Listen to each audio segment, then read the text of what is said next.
kita bicara soal rakyat lah, jangan soal anak presiden terus. Jadi nggak gentar?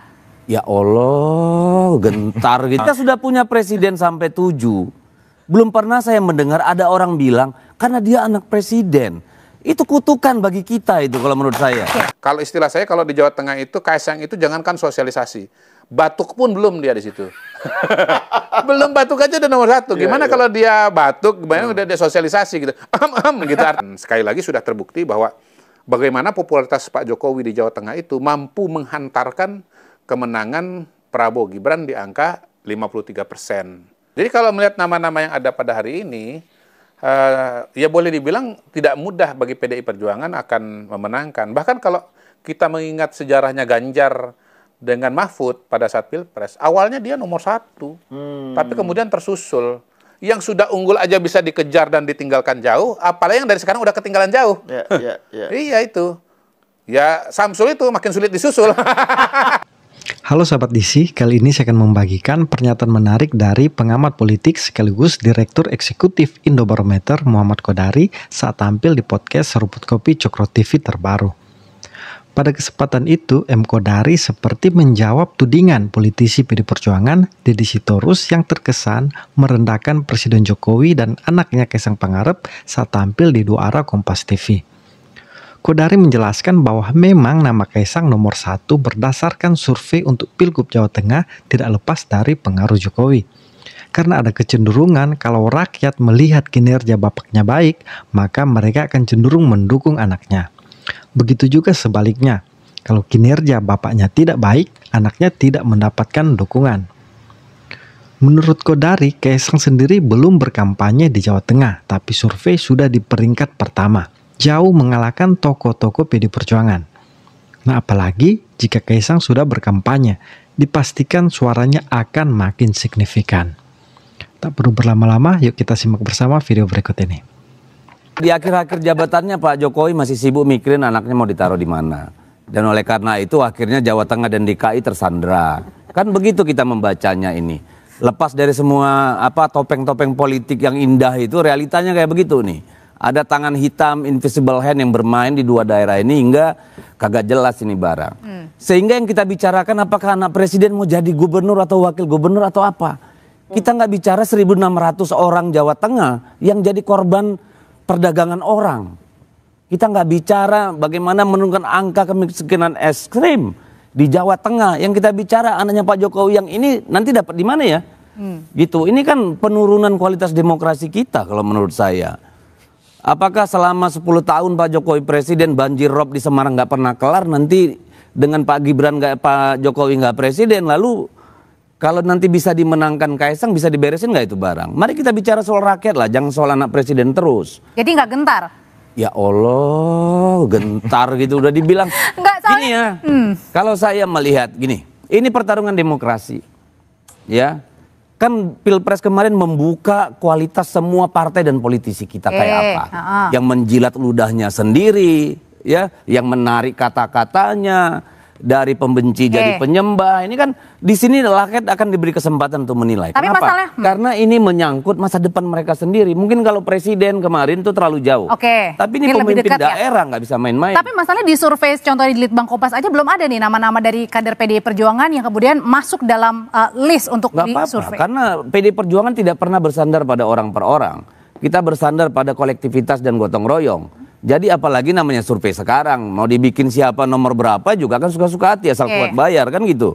Kenapa kata ini Kaisang anak presiden menjadi sesuatu yang sangat mengganggu nalar saya gitu. Nah itu Uki yang sebenarnya bisa menjawab itu Bang. Kita sudah punya presiden sampai 7. Belum pernah saya mendengar ada orang bilang karena dia anak presiden. Itu kutukan bagi kita itu kalau menurut saya. Gak boleh itu. Karena Pak Jokowi juga sudah pernah ditanya sama wartawan, ini Mas Kaisang mau maju mana, Jakarta atau Pilkada Jawa Tengah? This is not right. Begini, ketika kita bicara orang karena bapaknya punya kuasa, kita sedang mengalami kemunduran. Ini kan menarik nih sebenarnya soal Kaisang dan Jawa Tengah dalam konstelasi Pilkada Jawa Tengah ini gimana? Dan seberapa jauh misalnya ada Jokowi efek atau Prabowo efek bermain dalam pilkada. Ya pertama begini sih, Jakarta itu jadi kolam hiu karena di sini kan ada petahana yang namanya Anies Baswedan dan memang surveinya kan dia nomor 1. Yang kedua, di sini ada mantan petahana namanya Ahok, yang juga notabene banyak pengikutnya juga. Yang ketiga, calon ketiga di Jakarta ini kemungkinan namanya Ridwan Kamil. Pernah petahana wali kota Bandung, pernah petahana Jawa Barat gitu. Jadi semuanya udah punya pengalaman yang panjang lah sebagai kepala daerah. Dan surveinya udah tinggi-tinggi. Ya saya kira udah pernah dibahas di sini ya, bahwa 2-3 nama itu memang paling tinggi dibandingkan dengan yang lain. Nah, sementara ada survei juga yang menunjukkan bahwa di Jawa Tengah, Kaesang itu surveinya nomor 1. Gitu. Padahal dia belum mulai sama sekali. Kalau istilah saya, kalau di Jawa Tengah itu, Kaesang itu jangankan sosialisasi, batuk pun belum dia di situ. Belum batuk aja udah nomor 1. Gimana kalau dia batuk, gimana udah dia sosialisasi gitu. Gitu artinya sebagai sinyal dia mau maju kan gitu kan. Itu. Orang kan batuk-batuk itu ada batuk beneran, ada batuk kasih sinyal kan bahwa dia hadir gitu kan. Betul. Nah, di sana juga nggak ada petahana. Kenapa petahananya Ganjar Pranowo? Dia udah 2 kali. Gitu. Jadi dia udah nggak mungkin maju lagi sebagai gubernur. Lalu di antara survei-survei yang ada, memang belum ada yang sangat menonjol. Termasuk nama-nama yang sudah beredar, misalnya seperti Ahmad Lutfi, itu belum sangat-sangat dominan. Kalau di Jakarta kan Anies surveinya berapa? 40 dan sekian-sekian. Lutfi mungkin baru 20%. Nah terakhir, salah satu calon yang juga potensial, namanya Sudaryono, sekarang sudah jadi wamen. Udah nggak akan maju lagi di situ. Ya, itu yang menjadi latar belakang kenapa saya membuat istilah bahwa di Jakarta itu kolam ikan hiu dan di Jawa Tengah itu kolam ikan tongkol. Gede juga, tapi nggak segede hiu kan. Tongkol tuh gede juga, tapi nggak segede hiu. Bahkan Kaesang kalau masuk di Jawa Tengah, maju sebagai calon di Jawa Tengah, bisa-bisa dia yang jadi hiunya. Yang makan ikan tongkol. Itu tadi. Gitu.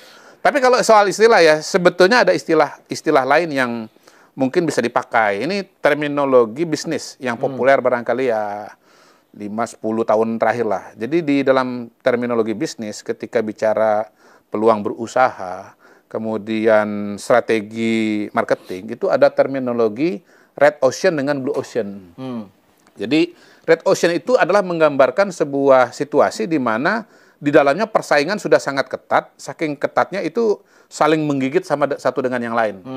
Bahkan kanibal satu dengan yang lain. Jadi berdarah-darah lah. Jadi red ocean itu menggambarkan suatu persaingan yang sangat sengit, yang ibaratnya kalau di laut, ikan-ikan yang ada, hiu-hiu saling gigit, ya kan? Maka lautnya akan berubah dari biru menjadi merah. Merah oleh darah. Gitu. Kalau dalam sepak bola ada istilah partai neraka.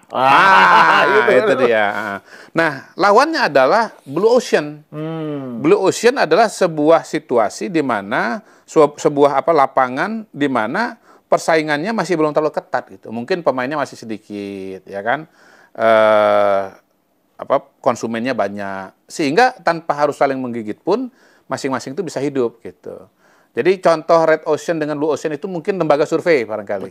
Waktu tahun 2003-2004 lembaga survei Indonesia baru berdiri. Oh itu kita blue ocean, kita mau berenang kemana-mana, nggak ada lawan. Betul. 2005-2006 nggak ada siapa-siapa, itu kita sendiri aja. Mau makan sana, makan sini. Itu waktu Mr. Q pertama kali berada di LSI itu ya. Kita waktu itu blue ocean. Tapi sekarang 20 tahun kemudian lembaga survei sudah sangat-sangat banyak gitu dan sudah saling gigit satu dengan yang dia survei sekarang sudah jadi bisnis yang istilahnya red ocean gitu.